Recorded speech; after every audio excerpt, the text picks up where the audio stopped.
It was a brisk exchange, the kind of unfiltered, off-the-cuff conversation that quickly reveals more about posture than policy. At the center of it was a simple message of confidence, a claim of dominance on the field of play, and a refusal to allow slow, distant diplomacy to dictate the pace. They can call us anytime they want, the president said, setting the tone. Again, we have all the cards. Those words framed the first subject of the morning, a diplomatic outreach that was apparently expected, then canceled, and then discussed in real time. When asked about contacts with Pakistan and about a recent visit by the Iranian foreign minister to Islamabad, the president offered an upbeat assessment of the Pakistan is terrific. I think the field marshal is fantastic.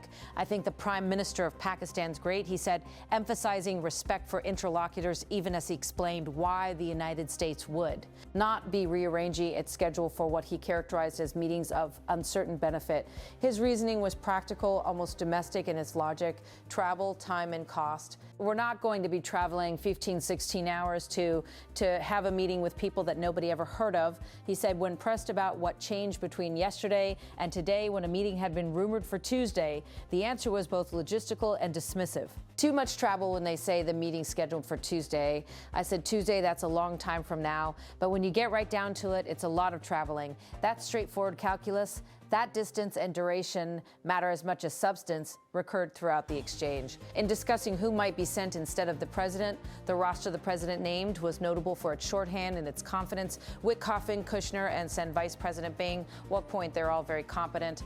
All three, those are three. Oud. He praised each by implication, but the thrust of his response was categorical. If the meeting was not with the right leaders, it was not worth the journey. But they weren't meeting with the leader of the country. They were meeting with other people. And I said, we're just not going to do too much traveling. Takes too long, too expensive. I'm a very cost-conscious person. It was an exchange where global strategy met pocketbook pragmatism. The president repeatedly returned to an image of leverage. We have all the cards. We have all the cards. We've won everything. He insisted at one point, repeating the phrase as if to make the point unassailable. That confidence bled into his assessment of Iran's internal state of play. Asked about the question of leadership inside Tehran, he painted a picture of chaos and attrition. They have no military left practically. They have no leaders left. We don't know who the leaders are. Nobody knows who the leader said, concluding that. The country was in the throes of infighting and destabilizing power struggles. There's an unmistakable strategic through line here. The president presented the United States as decisive and in control, willing to deal with whomever ultimately emerges. I'll deal with whoever runs the show, he said when asked whether his posture would change depending on which faction, hardliners or others, held sway in Tehran. The line is simple and transactional. The United States will respond to the facts on the ground, not to protocol or ceremony. They don't know. They are fighting with each other. There's tremendous infighting. What followed was an admission that the mechanics of diplomacy, even the paperwork, matter. In recounting the immediate aftermath of a canceled engagement, the president described how a new communique arrived within minutes after he canceled travel plans. Interestingly, immediately when I candled it, within 10 minutes, we got a new paper that was much better. We talked about they will not have a nuclear weapon. Very simple. Look, that whole deal is not complicated. Iran cannot have a nuclear weapon. Very simple.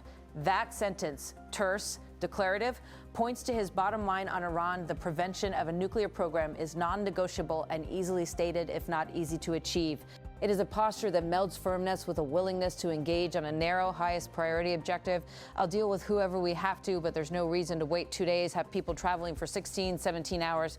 But we're not doing it that way. We'll do it when they want. They can call me. The conversation shifted almost abruptly from geopolitics to markets and technology. A questioner identified as part of a crypto-focused publication asked whether the president, who had earlier cast prediction markets as problematic, might reconsider position because of his administration's push to legalize them. The reply was familiar in tone, pragmatic, competitive, and a touch nationalistic. A lot of other countries are doing it, and when the other countries do it, we get left out in the cold if we don't do it, he said. But even as he recognized the international momentum, he hedged. I know people that are in the prediction market business. Then came a line that spoke to larger priorities.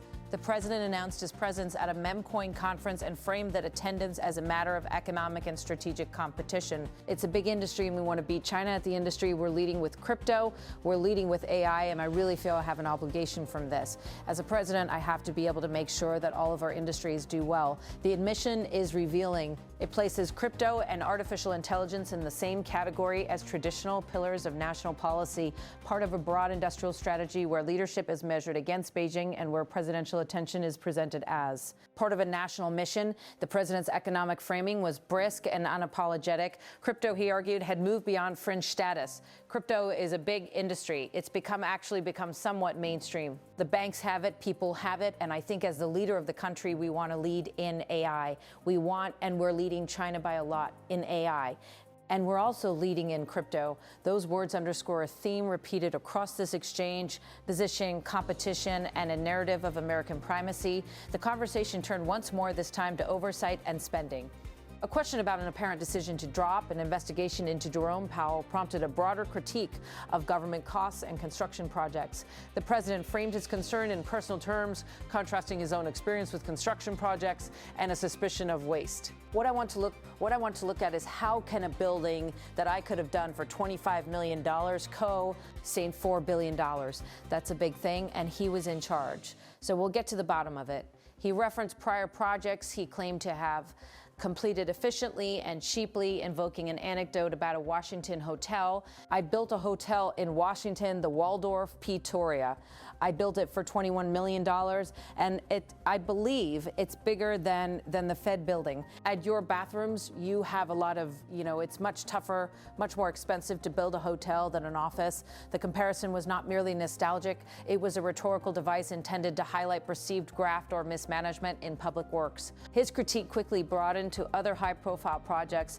Look, we have a railroad under construction in California. That's the worst thing I've ever seen under Gavin Newsom. And I want to find out why that one is costing 20 times what it was projected to cost. Whether or not those are the exact names or the precise figures, the point was unmistakable. The president was teeing up a narrative about government waste that spans agencies and administrations. He tied the Fed building's costs to a larger pattern. Nobody knows, by the way, what it's going to be. Kevin is going to be fantastic. Kevin Warsh may never get to be in that building. The comet threaded together personnel projects and public anger at soaring budgets. He doubled down on the personal nature of the complaint. How can a building of that size cost for whatever it's going to be? Nobody knows, by the way, what it's going to be. That uncertainty, he implied, is part of the problem. Somebody has to find out why that building that should have cost $25 million is costing billions of dollars. And you know why they have to find out for other buildings, because that's not the only one. I think that's the most egregious example. The underlying theme was consistent. Prove the waste, identify the accountable parties, and make an example of the most egregious cases. That approach mix. Scrutiny of federal spending with brash rhetorical flourishes is designed to land with an audience that sees government projects as emblematic of broader dysfunction. Scattered through the exchange were smaller moments that together reveal the cast of characters and priorities shaping the conversation. Reuters is name-checked as a source of a prior line of questioning. References to field commanders and internal Iranian strife suggest recent kinetic events. The mention of a memcoin conference underscores the administration's desire to be present in new markets. Each of these touches fits into a broader pattern of modern governance. A president who is simultaneously a geopolitical actor, a competitor in technology and finance, and a critic of bureaucratic waste. There is also an unmistakable handling of optics. Canceling travel while insisting on strength allows the administration to claim leverage without appearing dismissive of global partners. We'll do it when they want. They can call me, he said, offering the carrot and the stick in quick succession. It is a posture that preserves the possibility of engagement while setting the terms for when that engagement will occur. Throughout, certain phrases stand out for their plainness and repetition, as if to be repeated later in sound bites. We have all the cards, he said more than once. We have all the cards, he said more than once. They're fighting for leadership. Iran cannot have a nuclear weapon. Those are not nuanced policy papers. They are declarations meant to be heard and to be simple enough to be easily recalled. And yet, beneath the declarative, there are real-world trade-offs. Choosing not to travel to a meeting can preserve leverage, or it can create gaps in communication. Emphasizing leadership in AI and crypto is an assertion of national ambition, but it raises questions about regulatory frameworks, market stability, and international cooperation. Demanding to know why a building's cost ballooned is populist politics, actually unrave. Ling those cost drivers is complex and technical. This exchange, therefore, is instructive less for the policy details it contains than for the signals it sends. It tells you where priorities lie: the prevention of nuclear proliferation, strategic competition with other powers on technology and finance, and a domestic political attack line about government waste. It also tells you how those priorities are being communicated. In short sentences, repeated claims of dominance and a sometimes blunt dismissal of ceremony and protocol when they collide with cost and convenience. The moment ended where it began, with a restatement of confidence and a refusal to be rushed. We're not doing it that way, the president said of the canceled meeting. We'll do it when they want. They can call me. We have all the cards. We've won everything. For listeners, the takeaways are clear. Posture matters, timing matters, and for this administration, control of the narrative is as much an instrument of policy as any diplomatic cable. The exchange left more questions than answers, which is typical for spur-of-the-moment press encounters. Who will ultimately lead in Tehran? Will new outreach be productive if it is postponed? How will the U.S. balance its desire to lead in emerging technologies with the need to regulate and protect consumers? And perhaps most importantly for voters and taxpayers, will the promised investigations into runaway costs produce accountability or merely political theater? Those are the kinds of questions that will shape coverage and debate in the days ahead. For now, the president's message is both simple and sweeping. He sees the United States as holding the cards, insists on dealing on its terms, and casts economic prudence as a guiding principle for both diplomacy and domestic oversight. The administration's next moves, when they travel, who they meet, and how they respond to the changing landscape in countries like Iran, will determine whether those on-fighted words translate into strategy or remain, as so many presidential pronouncements do, a combination of posture and promise.